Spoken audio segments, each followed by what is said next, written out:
बार ऐसा होता है ना, अनिश्चितताएं होती है राजनीति में, है ना। पहले से ही कुछ करते रहे, तो जैसे पिछली बार की दुर्घटना का आप लोगों को मालूम है कि 11 दिन हम चुनाव लड़े, हमें टिकट मिला, हम गांव तक पूरा राउंड हमारा पूरा विधानसभा में हो गया, फिर अचानक से एक दुर्घटना हुई और फिर चीज़ों को फेस करना भारी होता है। तो उन चीज़ों से डर के भी ये काम पहले हम चुनाव से पहले नहीं कर पाए, और संगठनों से मीटिंग या लोगों से जो यहाँ के ओपिनियन मेकिंग लोग हैं उनसे मिलना, चुनाव से महीना 2 महीना पहले हो जाए तो बहुत चीज़ें स्मूथ हो जाती हैं। लेकिन आप समझते हैं कि इन अनिश्चितताओं में वो आदमी डरता है कई बार करता है, और फिर इतना कम टाइम होता है कि हम क्या क्या कर लें, क्या क्या छोड़ दें, क्या क्या रह जाए। इतनी बड़ी विधानसभा है, विधानसभा का जो स्ट्रक्चर है, सीमा मैम देख रही हैं, अंजलि घूम रही हैं, आप सबको पता है, वो इतना बिल्कुल अनस्ट्रक्चर्ड है कि एक गांव हापुड़ के पास जाके है,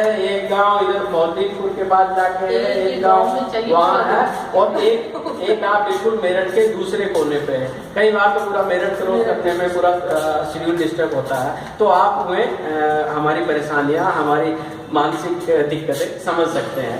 फिलहाल आज की मीटिंग का पर्पज बेसिकली ये था कि बहुत सारे चीज़ें इशू जो हम ये नहीं कह रहे कि अभी चुनाव के बाद भी काम आएंगे, है ना, सोमेंद्र भाई के काम आएंगे या सोमेंद्र भाई आपके काम आएंगे।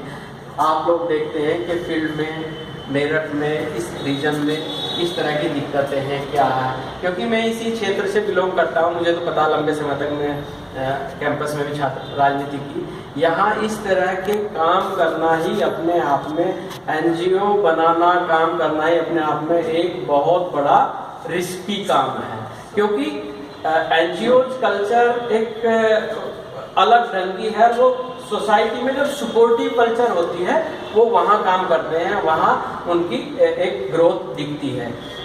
इस बात को कहने में अनिता मैम ये बैठी है इसलिए नहीं, जब अनिल राणा जी ने यहाँ एक काम शुरू किया 95 में, मैं कैंपस में था, दलित फाउंडेशन का पहला प्रोग्राम कैंपस में किया, तो हम सबको बहुत सारे इवन टीचर्स तक को नहीं पता था कि ये होता क्या है या ये चलते कैसे हैं, इनके काम कैसे हैं। अब तो फिर भी थोड़ा थोड़ा धीरे धीरे आप देखते हैं राजस्थान, उत्तराखंड, हिमाचल, MP, इनमें एनजीओ क्यों है? क्योंकि वहाँ सपोर्टिव कल्चर है, क्राइम नहीं है, लोग चीज़ों को इजीली ले लेते हैं, अडोप्टेशन है। और पश्चिमी उत्तर प्रदेश में ये क्राइसिस क्यों है? उसके कारण कुछ यहाँ की कुछ अच्छाइयाँ हैं और कुछ बुराइयाँ हैं।